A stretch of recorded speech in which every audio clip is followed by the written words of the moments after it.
So I'm so happy to have Xenia Living here to talk to us today, talking about short-term rentals, aka the Young Guns. It was so funny, we were on the phone with Jamie Gruber the other day talking about Bill Lemons, and he started going off on this tangent talking about how proud he was of these young guys and what they're doing here in Peoria, and he called them the Young Guns. And so this was a name that Mike made up when we met him. It's almost exactly 1 year ago.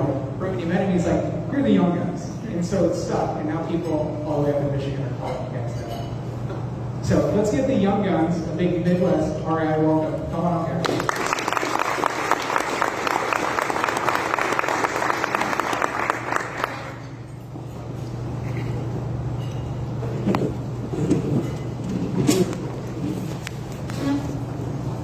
So first we're just going to start off, not everybody's just going to call you the Young Guns all the time. Why don't you start by introducing yourself and say a little bit about what you do for the company. Hey, my name is Hemanth. I like to call me the numbers guy. I just take care of the company financials, do some of the underwriting for our SDR deals and property pricing and managing all of there for Xenia. What's up, everyone? I'm Joseph. I handle all the operations, the management of our team, and the lead generation. Hey guys, I'm Arpit, so I take care of sales, investor relations, and optimizing all of our systems. So just give us a brief overview of everything you guys do. So yeah, Xenia Living is a full stack property management company that specializes in short-term rentals. Our main goal is basically to manage the entire process of short-term rentals from the start to finish so that we can make the entire process as simple and hands-off for our investors. Our services are for experienced real estate investors and anyone that wants to get into real estate. We take care of everything from helping you find your property, helping you run the numbers on them, and getting that SDR up and running, from furnishing to taking photographs, getting all your listings up on various SDR sites, and after that, taking care of the operations from cleaning, any maintenance, guest coordination, and giving you reports and collecting the rents and stuff like that when the property's up front. Do you guys remember back in high school, usually everybody's always trying to figure out what you're going to do when you get out of school and what are you going to go to college for? I was an accidental salesperson, right? I never thought I'd be in sales, but I became a salesperson. I'm assuming in high school you weren't telling all your friends and all your teachers that you wanted to get into property management someday. So, how does that happen? So we actually started our company about a year ago, a little bit over a year ago, but the story goes back way further than that. Our friendship actually started in the 3rd grade on the playground, where most called us the 3 Indian Musketeers. Mainly so because we were always hanging out, always sticking together, basically connected at the hip. And then as we grew up, we maintained this sort of 3 peas in a pod mentality. But we were still normal kids. We were competing in athletics, hanging around, messing around. But also took a very strong focus on school, so we all excelled in school. So as college finally approached, we were all really well equipped for our future careers. But the only problem is the way that we thought to get success was to have a high-paying corporate job, and that was the only way. In our minds, we wanted to have this success, but without proper financial literacy, we were basically destined to fall down the path that most people do. Go to college, find a career, stay there for a long time, and ultimately not have financial freedom. At the time, Arpit and I, we chose medicine as our future career path, and Hemanth chose CS, and we set off on our separate journeys. But as graduation soon rolled around, it was rapidly approaching, and we were not feeling right. Something just wasn't right. It was a weird feeling because all we wanted was success, and ultimately so that we could provide for our family and friends. So we followed our original plans to a T, even graduating with the highest of honors. We were ready to embrace our careers, our lifelong careers, but still, something just was off. So rather than celebrating the completion of university and starting our careers, we decided to revisit what success meant to us. And this is how we got into real estate. How many other people in this room even had the option to go into medicine? I know I'm not raising my hand. Yeah. So it's cool to talk to these guys because they're really, really smart. And they're the type of student that I always probably should have been. But the fact that you're now running this real estate management company with that background and with all that discipline that you've experienced over the years, it's really incredible. So how did you make that transition from success being an amazing student, getting a good job, which we know what job stands for, right? Just over broke. You heard that? So instead of going to get that job and getting into real estate, how did you make that transition? So yeah, I mean, we went back to the drawing board, tried to figure out what success meant to us. And success ultimately meant accomplishment of purpose. Doing the safe path probably would have been an easier choice, probably would have been a clearer path, but it wouldn't have fulfilled what our purpose was. Everyone, there's always opportunities that come across us that will change our lives. I'm sure everyone in this room has had that opportunity. Face value. You're like, hey, this is it. Our purpose is to take on those opportunities, take action, and make it happen. For us, this meant taking those stable jobs, being a doctor, being a computer science engineer, putting that on the line for something better, something bigger, something more successful. The path to this wasn't necessarily easy. It wasn't all ups through the journey, but we really wouldn't have had it any other way. It took us probably 3 months of hard work and uncertainty, really, before we even came across our first deal. Very cool. So we love hearing success stories here, but what do we really want to know?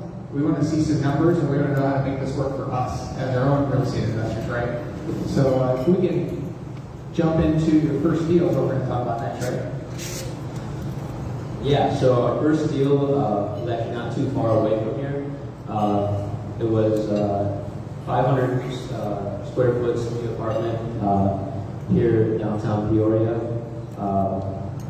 at the Peoria Market Apartments. It was also probably one of our favorite deals because it got us started, gave us a little more confidence and momentum into getting our next deal. So Arpit said his first deal took the longest time.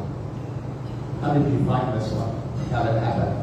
Yeah, so when we first started, we were just cold calling any listing we saw online on Zillow, any properties for rent, the property managers, and going to apartments.com, all that.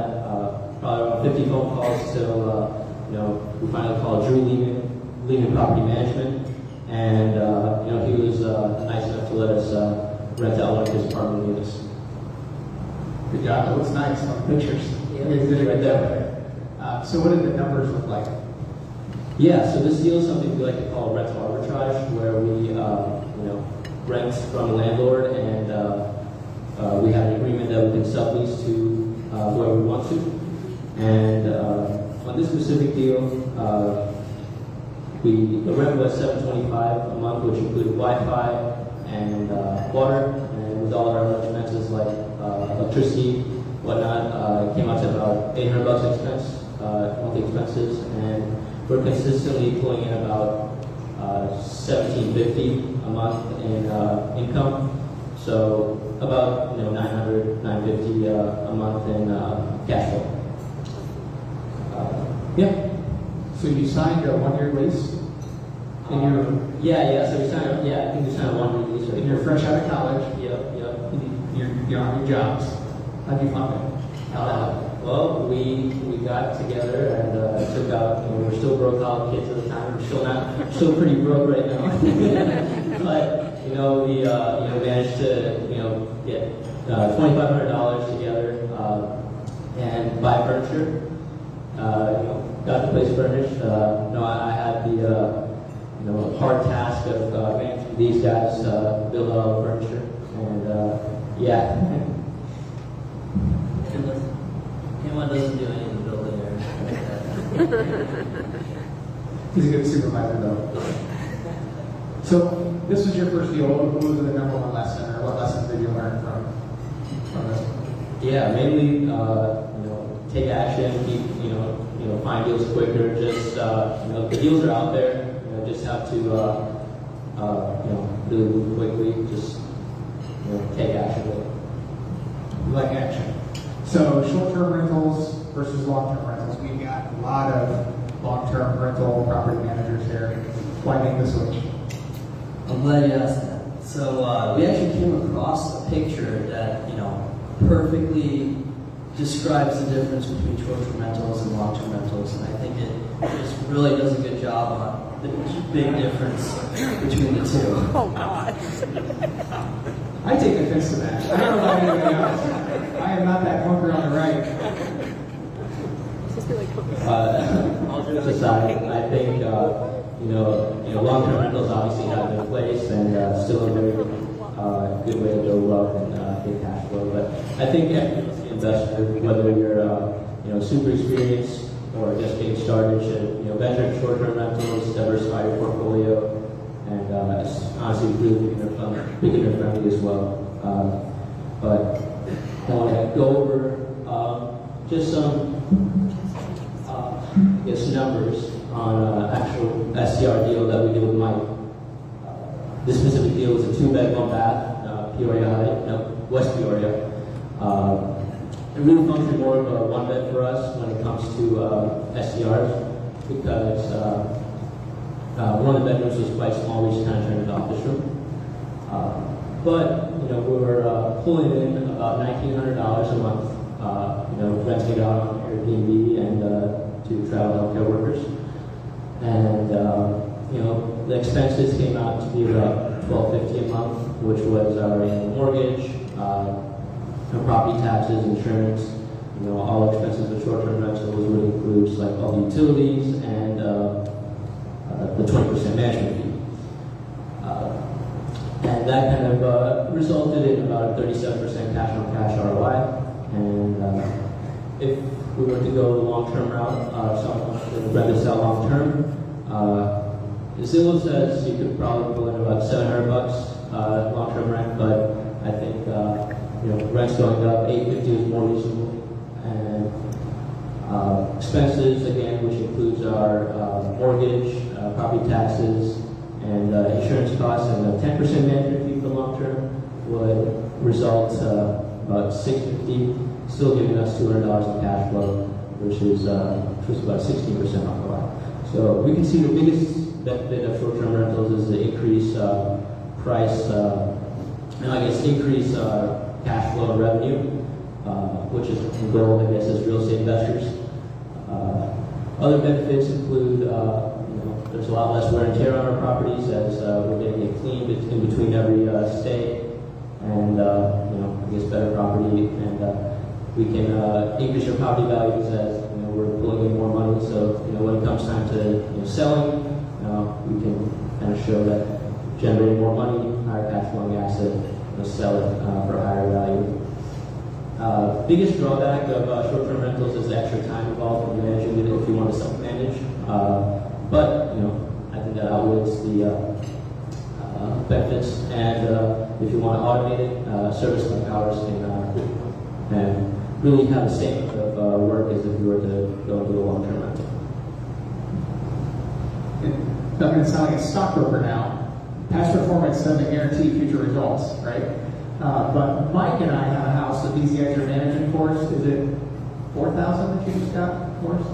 Yep. $4,200 out of a 3-bedroom, 1-bath house. So, I mean, the potential revenue is just mind-blowing. It's just all a matter of making that leap, and deciding to buy the furniture, deciding to either do the extra work, right? Because there's a lot of extra work, as you can see up on the slide. Or choosing to contract with somebody that can do that work for you. But it's fun. There's only so much demand for short-term rentals. Where do you see the future of short-term rentals, specifically in Peoria? Where do you see that? So in Peoria, I think we've definitely grown a lot in the past 2 years. I think about 2 years ago there were about 10 or so properties, and now we're up to 160 active listings. So honestly, we're very excited for the future of short-term rentals. Just a few years ago, it seemed like no one was really talking about short-term rentals, and now it's like a hot topic. It's the hot topic. So everyone is talking about. It's on Bigger Pockets, it's on all the podcasts. The thing is, people are always going to travel, and when they travel, they're always going to need housing. So short-term rentals are a great new way to capture that value as real estate investors. So another cool thing is, because short-term rentals are so versatile, they serve a huge, variety of people, whether that's travelers, corporate or healthcare workers. And outside of that, it's also kind of like a piece of art. But even better than that, it's a piece of art that cash flows, and we all love cash flow. Let's be honest. You can be either really straightforward. Yeah, Mike's. Sorry, Brad's got the cash flow shirt. It's cool because you can either be really straightforward with it, or you can be really creative and make it your art project. So whether it's a tiny house in the mountains or just some plain ranch home in Peoria, the opportunities are endless. As we mentioned earlier, it's really more about finding that opportunity, taking action, and making it happen. Yeah, so Mike and I are turning some of our apartment complex units into short-term rentals because you don't have to worry about any of the zoning or anything because you've already got that taken care of. So we've got some one-bedroom apartments inside of a complex that are now short-term rentals, and those have jumped from what we would typically get $700 a month for in a complex up to $1,900, I think is where we're at. And as we're doing projections when we're acquiring new properties, that's part of the new process. Part of the process is understanding that a certain number of units are going to be turned into short-term rentals, and based on the location, you determine how many should be short versus remain as long-term. So it's now just kind of a mix of both. Yeah, absolutely. And one of the things is like sometimes people say like short-term rentals are a risky investment, or I don't know how much this is going to generate, or there's a lot of uncertainty with it, right? And it's kind of human nature to kind of stray away from that uncertainty whenever that arises, especially when you are making an investment in a property like that. But the biggest deal or biggest thing about it is it's just like any other real estate investment deal. You have to analyze what it is, especially with short-term rentals. Say it doesn't work, and we haven't had that happen yet, but you can fall back by selling the property, or you can convert to a long-term rental. At the end of the day, your biggest risk is going to be the furniture that you buy that can be depreciated, so that's another tax benefit. But it really just comes down to you, what your situation is, and benefit, like doing the pros and cons of that deal. So I'm just kind of curious, how many people in here currently are doing short-term rentals? By a show of hands. If your hand's not up, look around, guys. They're taking advantage of it, right? And so it's a legitimate opportunity. I'm going to break off the script here, and I'm not sure if the doctors and the computer science guy are going to appreciate this or not, but what's the most unique short-term rental that you're aware of in Peoria, even if it's not yours? You mentioned mountain, tiny house. Like, what's the most unique thing going now? So, I guess, here, want to talk about Tracy too? Yeah, so speaking of tiny homes, Tracy Morris and her husband, they are actually in the process of creating a little camper home on their property. And so we will be, I think it's fair to say we will be the most interesting short-term rental in the area. Very cool. And I know that's Tracy, you've been working on that concept for a while now, so that's just kind of coming to fruition, and that's awesome. So if you have questions for Tracy, she'd love to talk to you. She loves meeting new people. And so talk to her afterwards and she can share a little bit with you about the short-term rental. Does anybody have any questions for the young guns about short-term rentals and how they manage or operate? We intentionally left time for questions today because it's a new thing.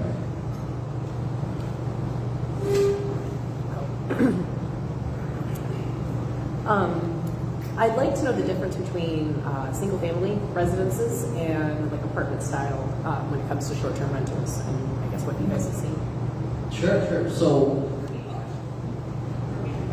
The question was, she wanted to know the difference between single-family homes and apartment units in regards to short-term rentals. I'm assuming based on what performs, income expectations, but performance and what you're seeing from the consumer. Sure. Yeah. So generally with short-term rentals, like the way they're kind of advertised on platforms like Airbnb and stuff, people don't necessarily see whether it's like a apartment building. That's not the first thing they see. They really see like the design. Whenever you're scrolling and traveling, right? What's the first thing you see? really nice picture, and you're like, hey, I want to live there. Being an apartment versus a single-family home. Single-family homes are a little bit better, but at the end of the day, the first thing is really like the overall aesthetic of the property that dictates the revenue that you get from it. Yep. We got a question back here. So as far as certain areas being approved for Airbnb versus others that are, you need to get approval by city council or whatever, when you list on Airbnb, do they care if that area is approved?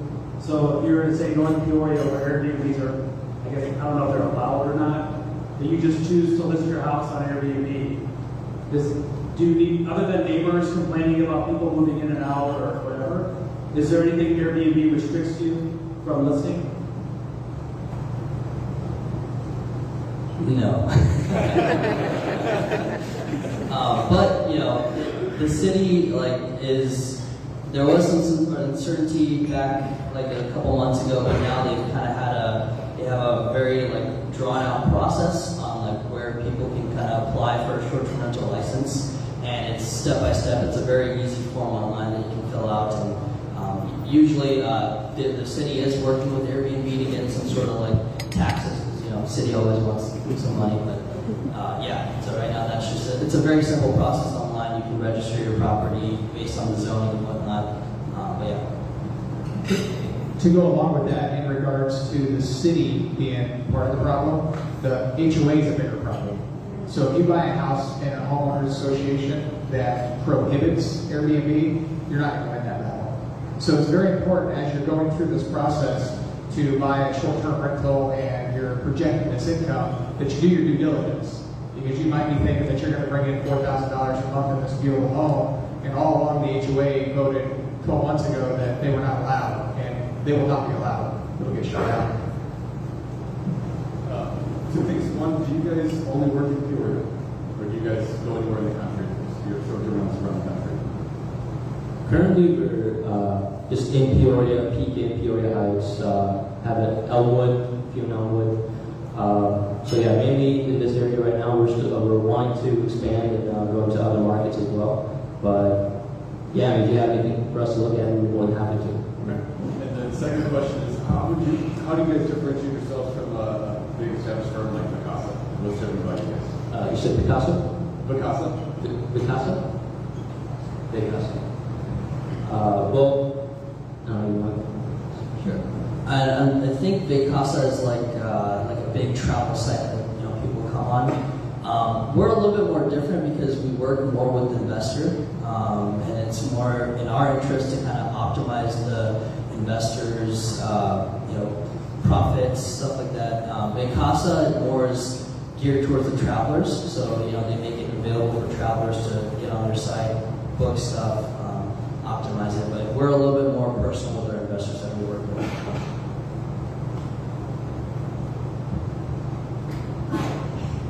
So you may have already said this because you came in a little bit late, but how are you managing your communication right now with the guests that are coming in and out of houses?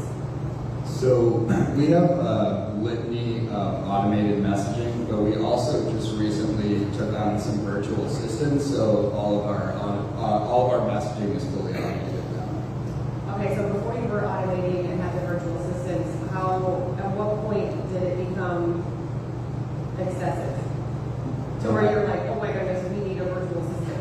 When my thumbs got tired.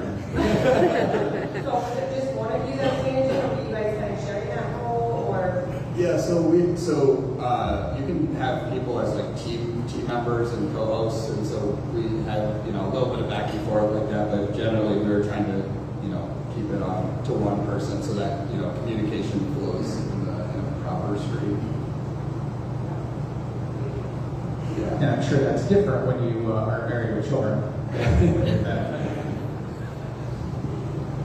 Yeah, something I was noticing on the slides is the number of hours, and this might go with your question too. Do you see those going down now that you've employed virtual assistants and stuff like that? Is that something that tied into that number of hours, or how does all that add up? Yeah, that's definitely a huge part of the operations, guest messaging, but outside of that, there are many other things like coordinating housekeepers, coordinating maintenance, making sure that every end of the reservation is tied up. So, messaging is definitely one of the biggest parts, just because you have to be very attentive. It is a hospitality business at the end of the day. It's very important to have a high response rate. It also affects your status on Airbnb as well, so it's a little pro tip. But I would say that's a huge part of it, but there are also several operational pieces that, once you start to scale your Airbnb business, that is where that time starts to come in. So we're looking to automate just so we can focus more on the scale. Hi, what sites do you use besides Airbnb? I'm assuming Verbo, do you use other booking sites? Typically in Peoria area, Verbo isn't really established enough. In the bigger markets, Verbo is definitely there. But for Peoria, Airbnb usually suffices a lot. Over the years, our company has made a lot of connections with traveling nurses. We've hosted a lot of them, so we have some good rapport with them. So we also do get some direct leads through them, wanting longer midterm stays as well. So, but mainly Airbnb is going to be the main site. Airbnb actually has a 97% market share for short-term rentals in Peoria. So, of the travelers that are looking for rentals in Peoria, you're going to have a better time with Airbnb. Okay, good enough. My second question is, do you use Price Lab or any of those places that work with the marketing and a lot of the pricing up and down? Yeah, so for the pricing, mainly I go in there and kind of manually do it. We still use we use a dynamic pricing tool. Just kind of seeing where the market supply is and stuff like that might be good when we have more data points. So like a Price Labs or other pricing tools beyond pricing. So I think when you go to the bigger markets, that'll be more advantageous. But a market like Peoria, as long as you're diligent with your prices and maybe even using some pricing tools, I think Airbnb has a pricing tool themselves. You can use that to set up dynamic pricing, but definitely use some sort of dynamic pricing, not just constant rate on the weekdays and bump it up on the weekends. Finding orphan days, where we have gaps in our calendar, making those prices a little cheaper, making prices into the future more expensive, things like that. Giving discounts for your weekly stays and making your one-night stays, really expensive, stuff like that. Yeah, the next question. So, what are the takeaways from everything that what's this group meant to you guys? We started this group at the same time you guys started your business, so it's been interesting to watch things grow together. Yeah, huge shout out to Mike and Brad for starting this group. Really grateful for it, and thanks for everyone that comes to these meetups.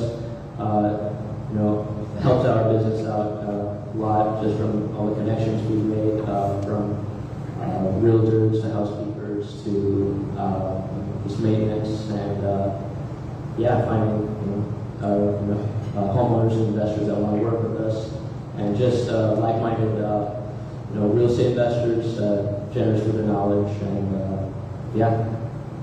So as people leave today from this meetup in regards to short-term rentals, what should the 1-minute takeaway be? What should they walk out of here thinking about short-term rentals? Overall, there is a lot of potential with short-term rentals. Just from our story and the success that our investors have had throughout the year, it's just really a good thing. But aside from that, we kind of want all of you guys to grow as real estate investors yourselves. Whether that be through short-term rentals or whatever avenue of real estate that fits you. We're excited for the future. We want you guys to be creative. There's so many smart and really people that just are experts in very different fields, and what you can use with that is powerful. No college, no video, nothing is going to teach you that. So that's really a huge thing, and you guys are participating in that, which is awesome, honestly. So we want you to be a part of this, take action, and ultimately be a part of the future of real estate. And we call them all the time and ask them about properties, and usually there's a good short-term rental potential. But there have been a handful of times where you guys say, no, No, that's not going to work. Stick to your clunky blue car up there. It's going to serve you the best. So I would just encourage you guys, if you have questions about short-term rentals, these guys are going to hang out for a little bit afterwards and ask them any questions that you want to. Reach out to them and just ask them as you're working on a project. Does it make sense for me to fix this up just a little bit nicer? Does it make sense for me to get some furniture? And what are my returns going to be if I do that? So let's give these guys a round of applause.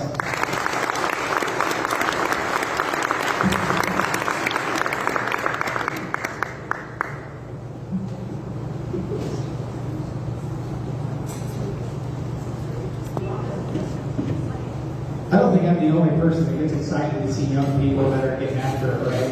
You know, you see the young guns and takeover, is it takeover services or takeover home services? Takeover home services. Stay up, guys. More young guys just getting after it. This team of young men, if you have anything that needs to be done at your rental properties, whether it's cleanups, painting, light level remodeling, that's what they're doing. They started a business last year, and because of this network of investors, it's really been growing. So many times I see people post on our Facebook group, hey, who do you know who does this? And just about all the time I see those messages, the answer is these guys. So support them, help them. When you see young guys getting after it, that's what we need more of. So thank you guys.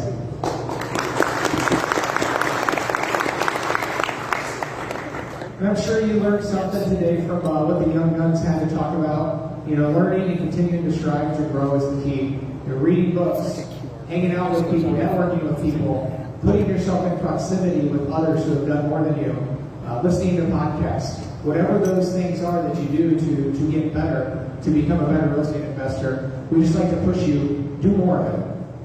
Go learn more, go do more deals. We've decided to do some evening events. Where's Andrew at? Oh, stand up, Andrew. Andrew Scudo. He is helping us organize our evening socials. So our very first social is going to be on April 21st at Industry Brewing.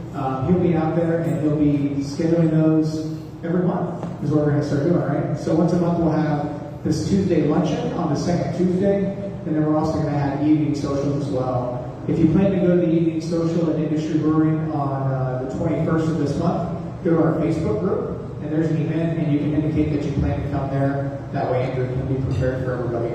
It'll be a cash bar, and I'm sure some people will order some food off the menu as well. Thank you so much for each of you who took the time to come to the meetup today. May 10th will be our next one, and it'll be an accountant talking about saving money.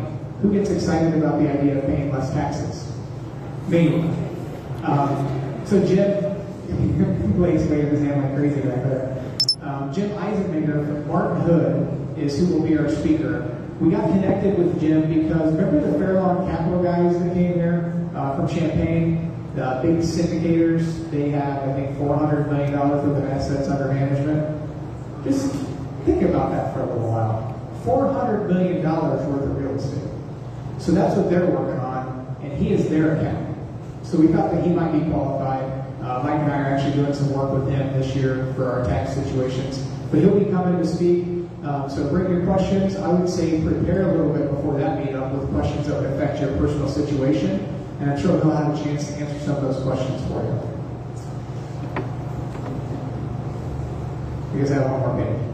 So I hope you enjoyed yourselves. We saved time here for 15 to 20 minutes worth of networking. Many of you have said the number one benefit from these meetups is meeting people and networking with people. So we would just encourage you to get up from your chairs, go meet somebody that you don't already know. If you're looking for a specific thing to buy, if you're looking for a specific thing to sell, just kind of network around and let everybody know what you're doing. Speaking of that, Mike and I have a duplex that we're going to be selling soon. So if you or anybody that you're working with, Sandy just gave me a look. Anyway, we have a duplex for sale in a great neighborhood, so talk to me afterwards and I can give you the details on that. Now let's get up from our tables, go meet some new people, and make some new connections. Thank you, everybody.